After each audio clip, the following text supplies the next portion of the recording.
अब मैं जहां भी जाता हूं या उनको लगता है मैं गया हुआ हूं, वहां ये पुलिस भेज रहे हैं। क्यों भेज रहे हैं? सवाल ही तो उठाए हैं कांग्रेस पार्टी ने। आप कांग्रेस पार्टी को चुप क्यों करवाना चाहते हैं? मुझे चुप क्यों करवाना चाहते हैं? सवाल पूछे हैं, जवाब दीजिए। हम कहते हैं साहब ये कागज और ये जानकारी आई है, इसकी जांच कीजिए। क्या ये गलत कहते हैं हम? आप जवाब देने की जगह सबको गाली दे रहे हैं, पुलिस छोड़ रहे हो, आप डराने की कोशिश कर रहे हो। आपको लगता है हम डर जाएंगे?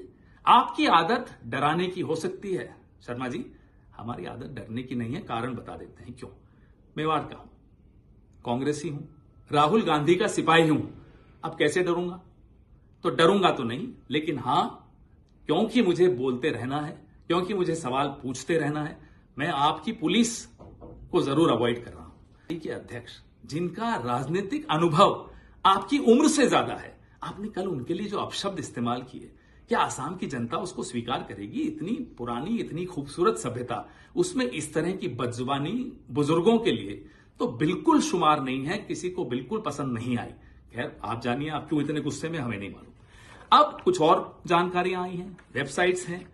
वेबसाइट स्टेट ऑफ व्योमिंग की है। सवाल आपकी आईटी सेल ने उठाया कि साहब कंपनी रजिस्टर करो, उसी दिन की है, कल की तारीख है, परसों की तारीख है। तो मैं बता दूं, ये तारीख इसलिए 6 तारीख की आई है, 6 अप्रैल की, क्योंकि as on request dated non disclosure agreement revoked. तो जब नॉन डिस्क्लोजर एग्रीमेंट रिवोक हो जाती है, जितनी भी जानकारी प्राइवेट थी वो पब्लिक हो जाती है, वो तारीख उसकी होती है।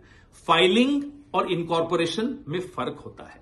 ये फाइलिंग की डेट्स आप दिखा रहे हो, मैं इनकॉर्पोरेशन की बात सवाल पूछ रहा हूं। सवाल पूछ रहा हूं कि ये जब नॉन डिस्क्लोजर एग्रीमेंट रिवोक हो गई तो जानकारी आई, कंपनी का नाम भूयान प्रॉपर्टीज एलएलसी, एड्रेस वही जो व्योमिंग का बार बार आ रहा है।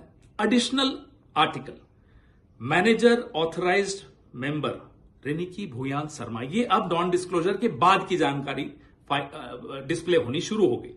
Identification nationality Antigua and Barbuda, date of birth 31 July 1973, remarks citizenship by investment, other nationality yes bracket multiple. ये उनकी वेबसाइट पे लिखा है। हमें लोगों ने कहा उस वेबसाइट पे जाइए, दिख जाएगा। दिखा, हम आपको दिखा रहे हैं और सवाल भी साथ में पूछ रहे हैं और जांच की मांग भी साथ में कर रहे हैं।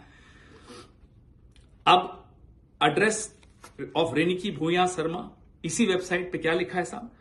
Care of Bhuya properties limited LLC company है व्योमिंग में, उसमें उनका एड्रेस दिया हुआ है Reniki Bhuyan Sharma, Bhuyan properties limited, 96A Plashet grove, London, England, E6 1AB।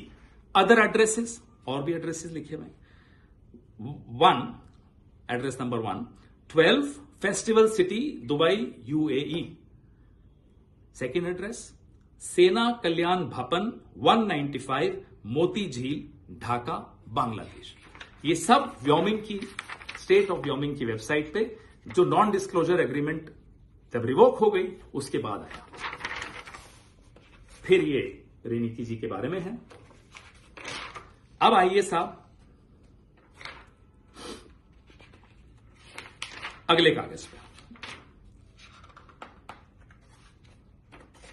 State of Utah, United States of America, department of commerce, division of corporations and commercial code, domestic limited liability company, certificate of organization, Reniki Bhuya Sharma asset collective LLC। ये सारे details हैं।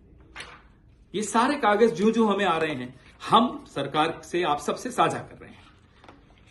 State of Wyoming और भी हैं। अब मैं बहुत महत्वपूर्ण बात पर भी आने वाला हूं, जो यूके, गवर्नमेंट ऑफ यूके की वेबसाइट है। आप कोई भी उस पर जा सकते हैं।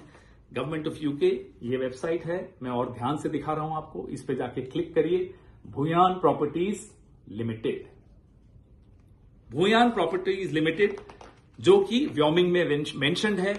अब इसका एड्रेस पे आइए। ये इसका रजिस्टर्ड एड्रेसेस और कहां कहां कब कब एड्रेस बदले गए, कौन कौन डायरेक्टर हटाया गया, बनाया गया, ये सारे डिटेल्स आपको इस वेबसाइट पे मिलेंगे। सरकारी वेबसाइट है, यूनाइटेड किंगडम की वेबसाइट है। चेंज रजिस्टर्ड एड्रेस जो लास्ट बदला 16 मार्च 2026 को बदला। 96A Plashet grove London E6 1AB से बदलकर 96A Plashet grove London E6 1AB on 16 March को यह बदला। ये क्यों बदला, क्या हुआ, हमें नहीं मालूम।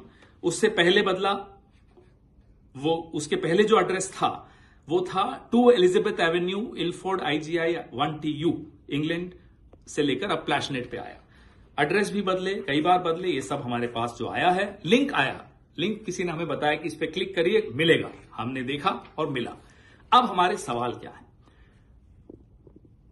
इजिप्ट का passport, Golden Pass of UAE, golden visa या जो भी वो कहलाता है, एंटीगुआ बारबाडोस का पासपोर्ट असली है नकली है, हम सरकार में नहीं है, आप जांच करिए। क्या आपने या आपके एजेंट ने या आपके परिवार के किसी सदस्य ने फेक KYC डॉक्यूमेंट्स के जरिए ये शेल कंपनीज खोली, प्रॉपर्टीज खरीदी? ये जांच से ही साबित हो पाएगा। सवाल पूछना हमारा कर्तव्य है, हमारा अधिकार है, वही हम कर रहे हैं। आपका कर्तव्य क्या है? केंद्र सरकार में जो बैठे हैं उनका कर्तव्य क्या है कि वो जांच करें। ये नहीं कि आप हमें डराएं, हमें दौड़ाएं, हम नहीं डरेंगे साहब, हम सवाल फिर भी पूछेंगे और पूछ रहे हैं। अब हमें और भी जानकारी आई है कि शर्मा साहब आपके भाई हैं, शायद असम पुलिस में हैं, उनकी पत्नी और बेटे दुबई में रहते हैं और दुबई इंटरनेशनल जो स्कूल है उसकी फीस कितनी है? 21 लाख है साल की। शायद सुना वहां पढ़ते हैं किसी क्रिकेट एकेडमी में। देखिए परिवार क्या करता है हमें कोई मतलब नहीं। परिवार के बच्चों को हम टारगेट पॉलिटिक्स में नहीं करना चाहते, लेकिन सवाल सिर्फ ये पूछ रहे हैं क्या ये सच है, और जवाब आपको देना चाहिए। आप शायद सिर्फ चुनाव को देख रहे हैं, हम असम की जनता को देख रहे हैं, असम के लोगों का मेहनत का पैसा देख रहे हैं। उनकी उम्मीदें जब टूट रही होती है ना तो वो देखकर दुख होता है। चुनाव आते रहते हैं, जाते रहते हैं।